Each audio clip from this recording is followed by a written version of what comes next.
You make six figures. You've got the career, the promotions, the LinkedIn updates that make your college friends jealous. And yet, it's Sunday night, you're looking at your bank account, and that familiar knot forms in your stomach because you know that if you lost your job tomorrow, you'd be completely fucked in about 90 days. Here's what nobody tells you. Making $150,000 a year doesn't make you rich, it just makes you an expensive person with a good income. And there's a specific mathematical reason why you feel broker now than you did when you made $60,000.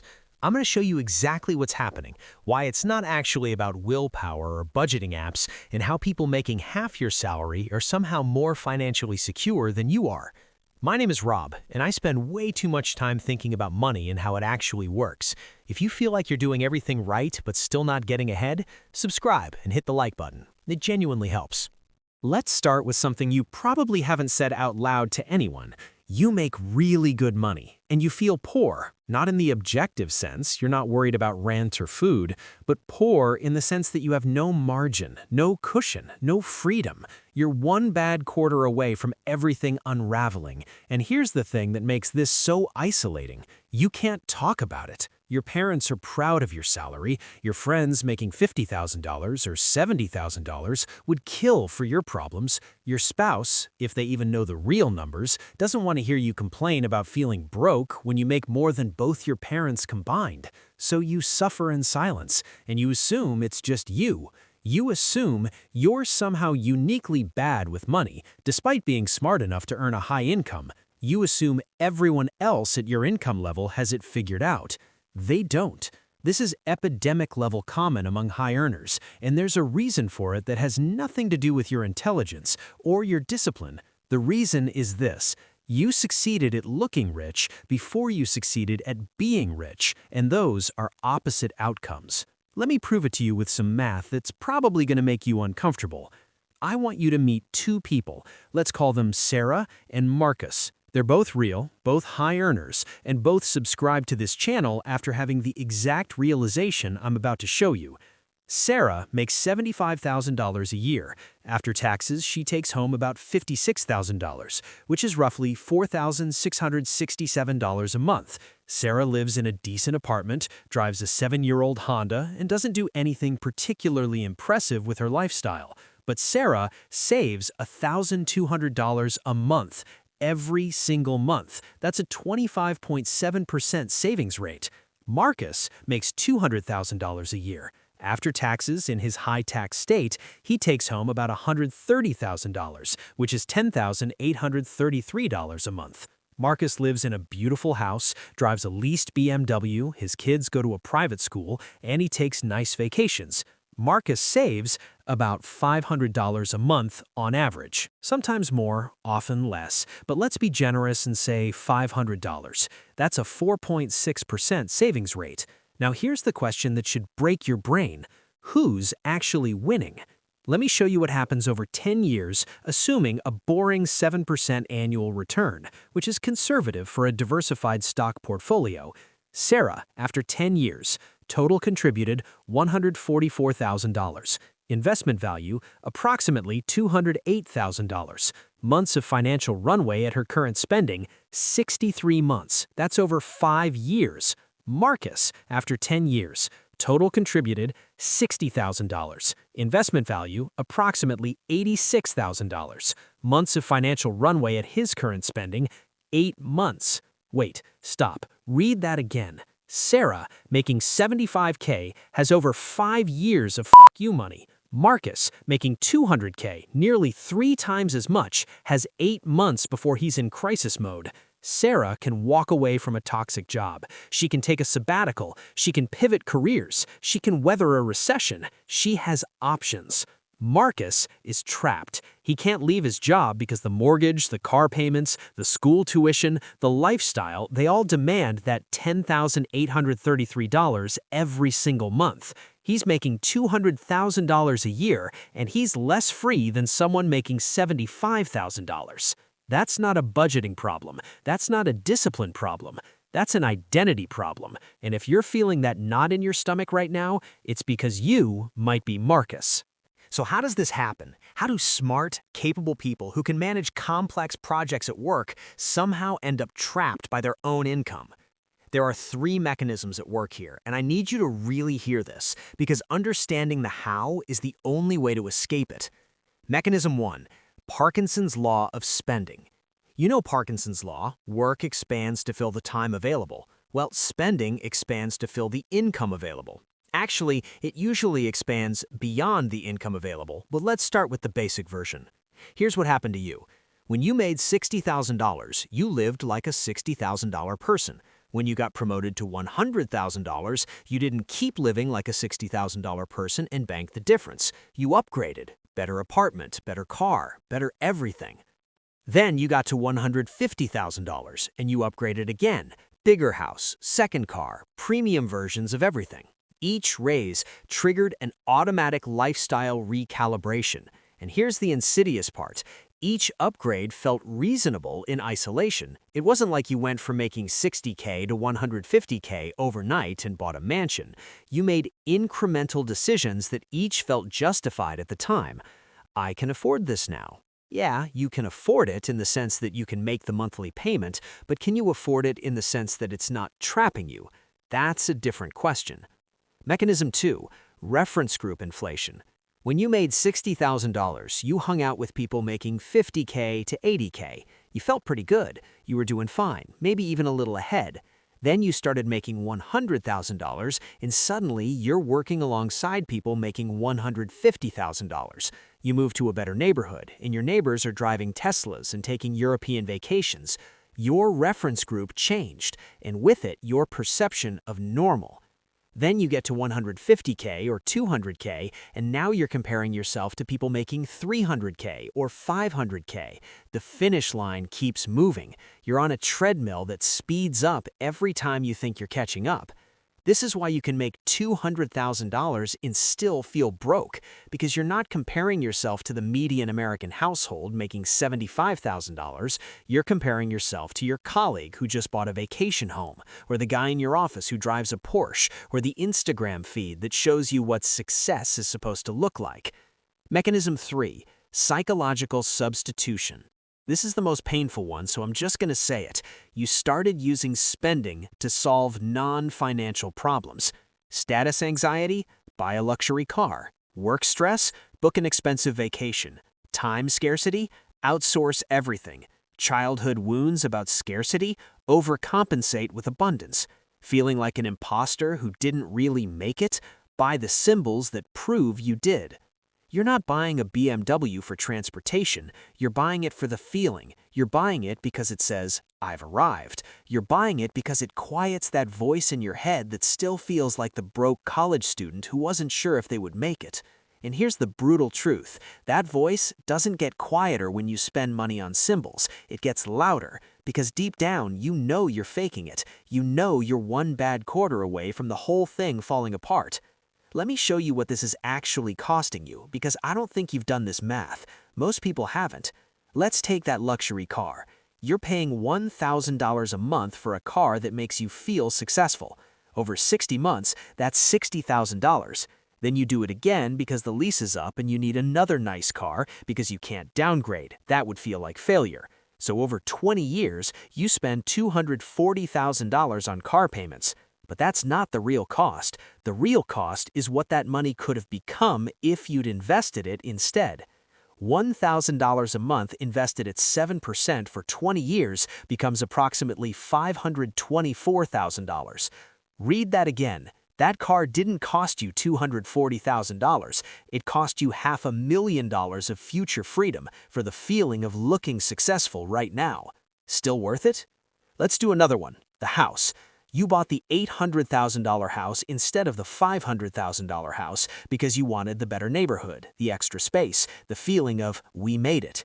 That bigger house cost you an extra $1,700 a month in mortgage, taxes, insurance, and maintenance. Over 15 years, that's $306,000 in additional housing costs. But the real cost, if you'd invested that $1,700 a month instead, you'd have approximately $548,000. The bigger house didn't cost you $306,000. It cost you $548,000 in wealth you'll never build.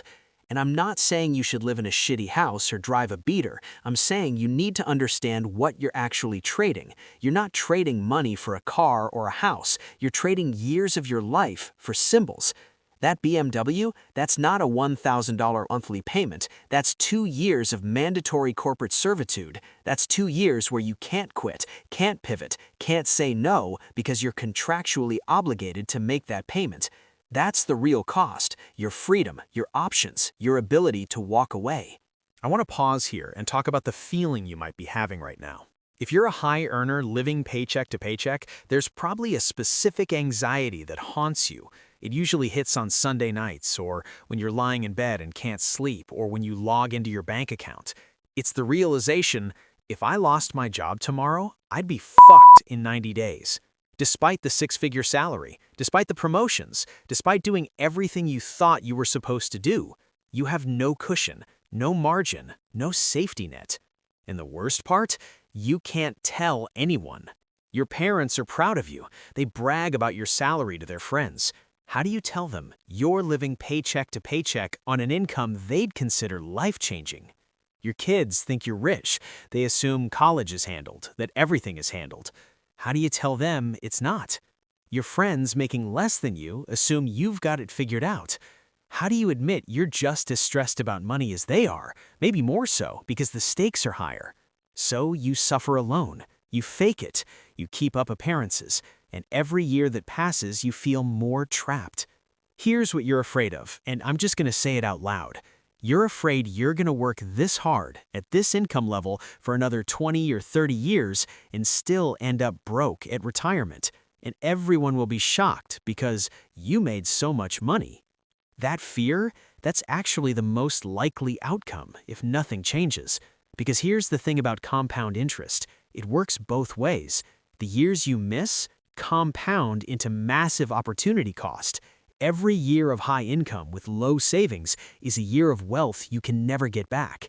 If you're 35 and you've been making 6 figures for 5 years, but you've saved almost nothing, you're not just behind, you're exponentially behind someone who started saving at 25, even if they made way less money. The math is brutal, and time doesn't care about your excuses. Okay, deep breath, because here's where it gets better. Everything I just told you, all the bad news, all the uncomfortable math, that's actually the good news, because it means the problem isn't your income. The problem is the game you're playing. You've been playing the visible status game. Who has the nicer car, the bigger house, the better vacations, the more impressive lifestyle? That's the wrong game. That's the game that keeps you trapped. There's a different game, the invisible wealth game, and once you understand the rules, you can't unsee it. Here's the rule. Rich people don't spend like rich people until they're actually rich. Let me say that again, because it's the most important sentence in this video. Rich people don't spend like rich people until they're actually rich. You're doing it backwards. You're spending like you've already won before you've built anything. You're living the lifestyle of wealth before you have the assets of wealth. Actual wealthy people, and I mean people with millions in investment accounts, people with real fuck you money, they didn't get there by spending every dollar they earned. They got there by living below their means for years, sometimes decades, while their money compounded. The guy driving the 10-year-old Toyota with $2 million in index funds, he's actually rich. The guy driving the leased BMW with $40,000 in savings, he's playing dress up. One is free, one is trapped, and from the outside, you can't tell the difference. That's the whole scam of the visible status game. It's designed to look impressive while building nothing. Here's the reframe that changes everything. Financial success isn't what you earn and own. Financial success is what you can walk away from. Wealth isn't your salary. Wealth isn't your car or your house or your zip code. Wealth is optionality. Wealth is time. Wealth is the ability to say fuck you to a job that's killing you, to a project that compromises your values, to a client who treats you like garbage. That's the game. That's what you're actually trying to build, and you can't spend your way there. You can only save your way there.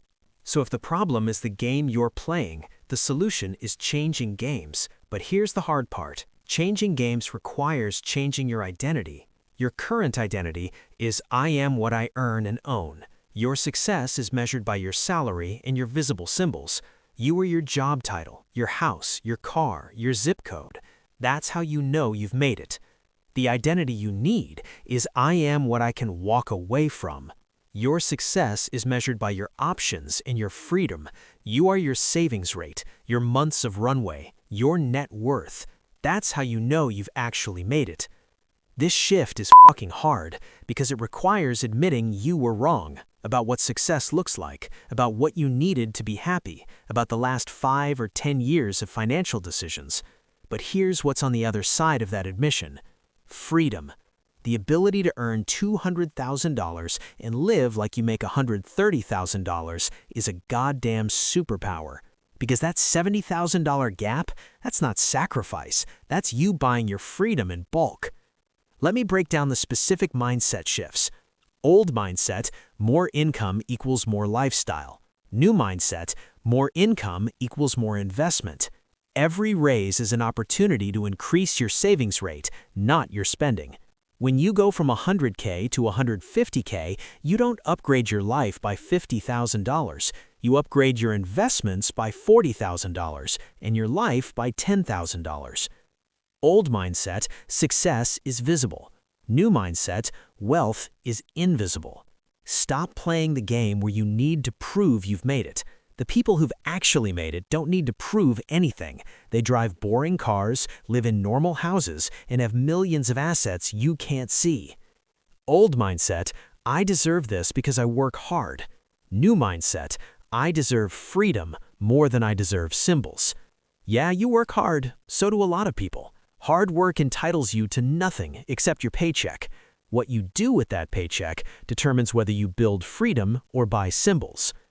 Old mindset, I'll start saving when I make more. New mindset, I'll make more and still live like I make less. The trap is thinking more income solves the problem. It doesn't. You just buy more expensive problems. The only solution is breaking the connection between earning and spending. This identity shift, this is the work. The tactics are easy, the budget is simple, but becoming the person who can earn $200,000 and live like they make $130,000, that requires you to stop giving a fuck what people think. That requires you to divorce your self-worth from your consumption. That requires you to be okay with people thinking you're cheap or boring or not as successful as you actually are. Can you do that? Because if you can't, none of the rest of this matters. All right, let's get practical. If you're ready to actually fix this, not just feel bad about it, but actually change the game you're playing, here's what you do. Step 1. Calculate your real numbers. Not what you think you make or spend, your actual numbers. Open a spreadsheet. Go through the last 3 months of spending, every transaction. Add it up, divide by 3. That's your real monthly spending. Now, calculate your take-home pay. After taxes, after 401k, after everything. That's your real monthly income. The difference between those numbers is your savings rate. That number, that percentage, is the only number that determines whether you're winning or losing.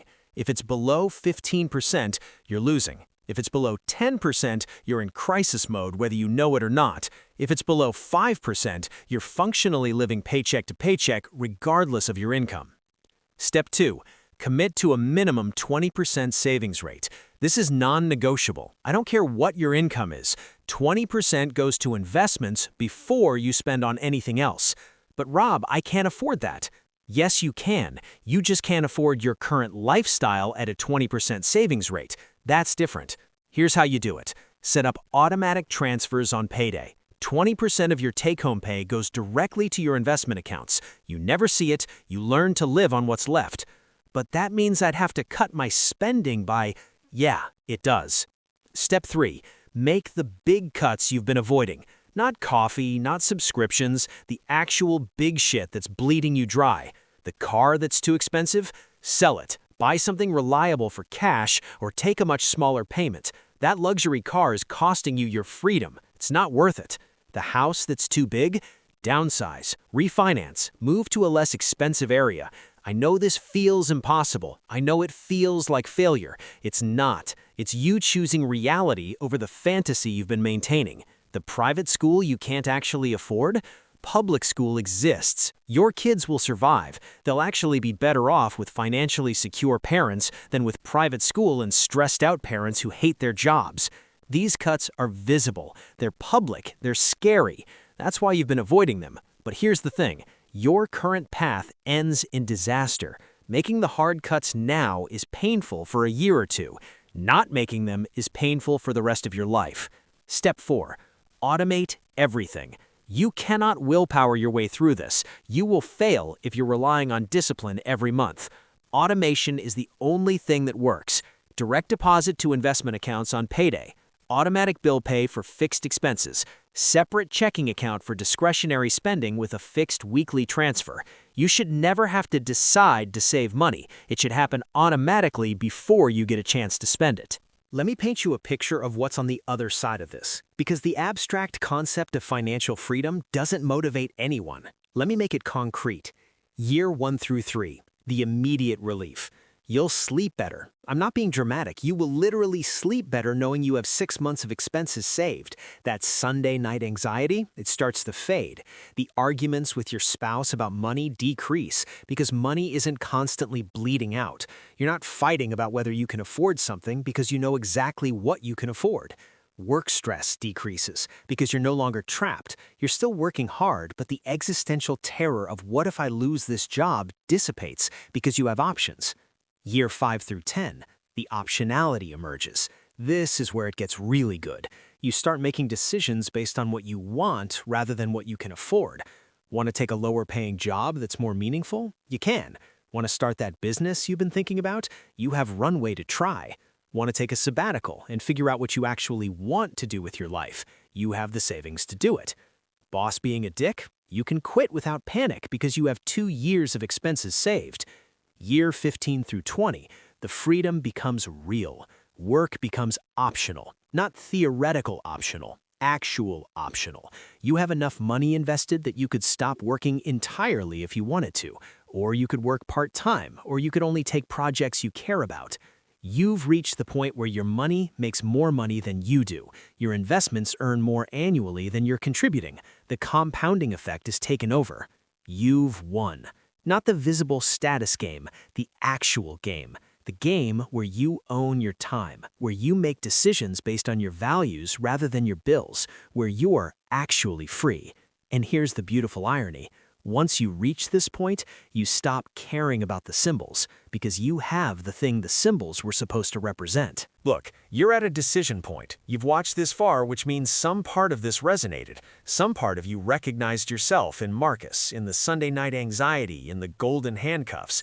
You have 3 options. Option 1, close this video, go back to your life, change nothing. In 5 years, you'll be making more money and feeling exactly the same level of financial stress. In 20 years, you'll be shocked at how little you've built despite your income. This is the path most people take. Option 2, feel bad about this for a week, maybe make some small changes like canceling a few subscriptions, but avoid the big scary cuts because they're too visible, too hard, too much like admitting you were wrong. In 2 months, you're back to your old patterns. You'll watch this video again in a year and feel the same way. Option 3, actually do the thing. Calculate your real numbers today, not tomorrow, today. Set up the automatic transfers this week. Make one major cut this month, something that scares you because it's visible. Tell someone about your plan so you're accountable. This option is uncomfortable as hell. You're going to have conversations you've been avoiding. You're going to make decisions that feel like downgrading. You're going to have to face the reality of what you've been doing for the last 5 or 10 years. But this is the only option that leads somewhere different. Here's what I want you to do right now, before you close this video. Open your banking app, look at your current balance, calculate how many months of expenses that covers at your current spending rate. Write that number down. That number is your current level of freedom. That's how many months you can survive without your job. For most high earners, it's somewhere between 1 and 4 months. Now imagine that number is 24 months, or 60 months, or 120 months. Imagine making decisions from that place instead of 2 months of runway. That's what we're building.